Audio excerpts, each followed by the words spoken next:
Hello everyone, welcome back to my channel. ఈరోజు మనం యువ హైదరాబాద్ డిక్లరేషన్, జీవ వైవిధ్య పరిరక్షణకు యువ హైదరాబాద్ డిక్లరేషన్ సంబంధించిన వివరాలను ఒకసారి చూద్దాం. యువ హైదరాబాద్ డిక్లరేషన్ జీవ వైవిధ్యాన్ని సంరక్షించుకోకుంటే మానవ మనుగడ కష్టమవుతుంది. అభివృద్ధియా పర్యావరణమా అనేవి ఇప్పుడు కూడా చర్చనీయ అంశాలే. ఇవి రెండూ కూడా దేశానికి కావాల్సిందే. అభివృద్ధి, పర్యావరణం రెండూ కూడా దేశానికి కావాల్సినవే. పర్యావరణాన్ని విస్మరిస్తే విపత్తులకు దారితీస్తుంది. భూతాపం వంటి ముప్పు నేపథ్యంలో సుస్థిరాభివృద్ధే దీనికి పరిష్కారమని గవర్నర్ జిష్ణుదేవ్ వర్మ తెలిపారు. ఇటీవల తెలంగాణ జీవ వైవిధ్య బోర్డు ఆధ్వర్యంలో హైదరాబాద్లోని కన్హా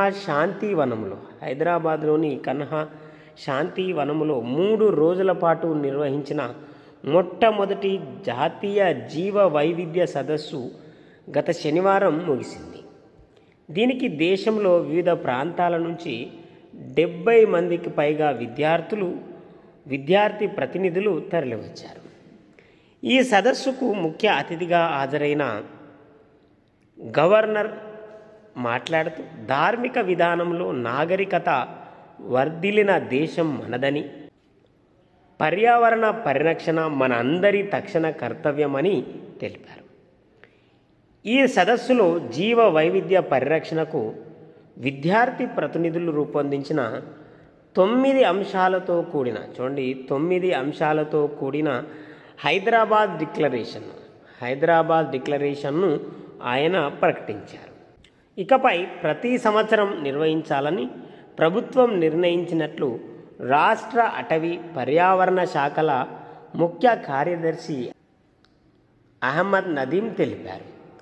రానున్న 3 నెలల్లో విద్యార్థులు క్షేత్రస్థాయిలో చేపట్టే 3 ఉత్తమ ప్రాజెక్టులకు 1,00,000 చొప్పున ఫెలోషిప్ అందిస్తామని తెలంగాణ జీవ వైవిధ్య బోర్డు కార్యదర్శి ఎస్ కాళీచరణ్ ప్రకటించారు. ఇక పద్మశ్రీ గ్రహీత విత్తన తల్లిగా గుర్తింపు పొందిన రహీబాయి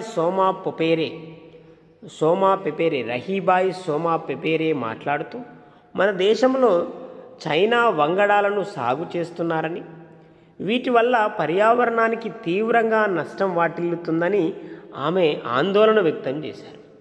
చూడండి, చైనా వంగడాలను సాగు చేస్తున్నారని, వీటి వల్ల పర్యావరణానికి తీవ్రంగా నష్టం వాటిల్లుతుందని ఆమె ఆందోళన వ్యక్తం చేశారు.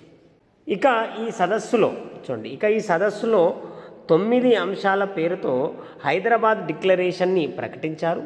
ఆ అంశాలను ఒకసారి మనం చూద్దాం. జీవ వైవిధ్య పరిరక్షణకు, పునరుద్ధరణకు కట్టుబడిన యువకుల ఉమ్మడి ఆకాంక్షలు, ఆందోళనలు, పరిష్కారాలను ఒకచోట చేర్చి ఆచరించదగ్గ అంశాలతో హైదరాబాద్ డిక్లరేషన్ను ప్రకటించారు. 9 అంశాలతో హైదరాబాద్ డిక్లరేషన్ను ప్రకటించారు. అవి ఒకసారి చూద్దాం. సహజ వనరులను విచక్షణతో వాడేలా యువతకు సాంకేతిక నైపుణ్యాలను అందించేలా అట్టడుగు సంస్థలకు మద్దతు ఇవ్వడం. చూడండి, మొదటిగా సహజ వనరులను విచక్షణతో వాడేలా యువతకు సాంకేతిక నైపుణ్యాలను అందించేలా అట్టడుగు సంస్థలకు మద్దతు ఇవ్వడం. రెండవది, పాఠశాలల్లో అనుభవపూర్వక అభ్యసనాన్ని తప్పనిసరి చేయడం. మూడవది, ఉన్నత విద్యా సంస్థల ద్వారా అవగాహన పెంచడం. నాలుగవది, సాంప్రదాయ జ్ఞానాన్ని సంరక్షించడం, జీవనోపాధిని సృష్టించడం. రెండవది, పాఠశాలల్లో అనుభవపూర్వక అభ్యసనాన్ని తప్పనిసరి చేయడం, ఉన్నత విద్యా సంస్థల ద్వారా అవగాహన పెంచడం, సాంప్రదాయ జ్ఞానాన్ని సంరక్షించడం, జీవనోపాధిని సృష్టించడం. ఐదవది, జ్ఞానం బదిలీ కోసం స్వయం సహాయక బృందాలకు మద్దతు ఇవ్వడం. ఆరవది, యువత ఆవిష్కరణలకు మార్కెట్ సృష్టించడం. ఏడవది, పర్యావరణ అనుకూల జీవనోపాధి నమూనాలను అభివృద్ధి చేయడం. పర్యావరణ అనుకూల జీవనోపాధి నమూనాలను అభివృద్ధి చేయడం. 8వది జీవ వైవిధ్య పరిరక్షణలో యువత భాగస్వామ్యాన్ని పెంచడం. చూడండి, జీవ వైవిధ్య పరిరక్షణలో యువత భాగస్వామ్యాన్ని పెంచడం. ఇక 9వది జీవ వైవిధ్య పరిరక్షణపై చట్టపరమైన అవగాహనను వ్యాప్తి చేయడం. 5వది జ్ఞానం బదిలీ కోసం స్వయం సహాయక బృందాలకు మద్దతు ఇవ్వడం. 6వది యువత ఆవిష్కరణలకు మార్కెట్ సృష్టించడం. 7వది పర్యావరణ అనుకూల జీవనోపాధి నమూనాలను అభివృద్ధి చేయడం. 8వది జీవ వైవిధ్య పరిరక్షణలో యువతను భాగస్వామ్యం చేయడం. 9వది జీవ వైవిధ్య పరిరక్షణపై చట్టపరమైన అవగాహనను వ్యాప్తి చేయడం. ఇలాంటి హైదరాబాద్ డిక్లరేషన్ పేరుతో 9 అంశాలను రూపొందించారు. జీవ వైవిధ్యాన్ని సంరక్షించుకోకుంటే మానవ మనుగడకు కష్టమవుతుంది. అభివృద్ధి, పర్యావరణమా అనేవి ఎప్పుడైనా చర్చనీయమైన అంశాలే.